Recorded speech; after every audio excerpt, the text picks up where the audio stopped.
এই উম্মতকে আল্লাহ ডাইরেক্ট জাহান্নামে পাঠাবেন না, ফয়সালা হয়ে গেলেও পাঠাবেন না,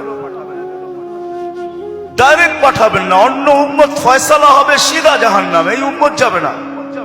এই উম্মতকে আল্লাহ এক জায়গায় নিয়ে জড়ো করবে। জড়ো করা বোঝেন তো?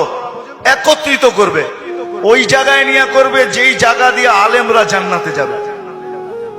যখন আলেমরা ওইখান দিয়ে অতিক্রম করবে, তো আল্লাহ পুরা মজমাকে বলবে, কে কাকে চিনো, কাল লিস্টিতে কার নাম আছে, তাড়াতাড়ি ধরো, চইলা কিন্তু গেল।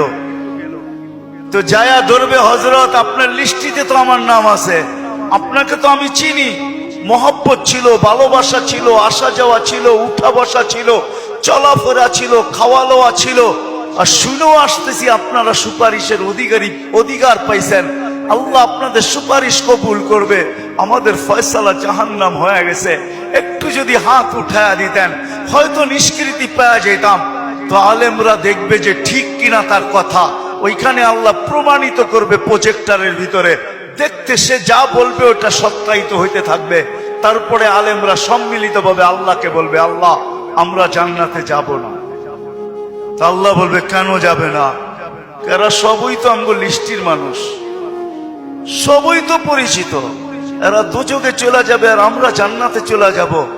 রাসূলুল্লাহ সাল্লাল্লাহু আলাইহি ওয়াসাল্লামকে মুখ দেখাবো তো দেখাবো কি? যাব না। বলছে কেন, কখন যাবে? এদেরকে দিলে যাব। তা আল্লাহর রহমত জোশ আসবে, আল্লাহ বলবে যে যাকে চিনো নিয়ে চলে যাও, এটার নামই সুপারিশ।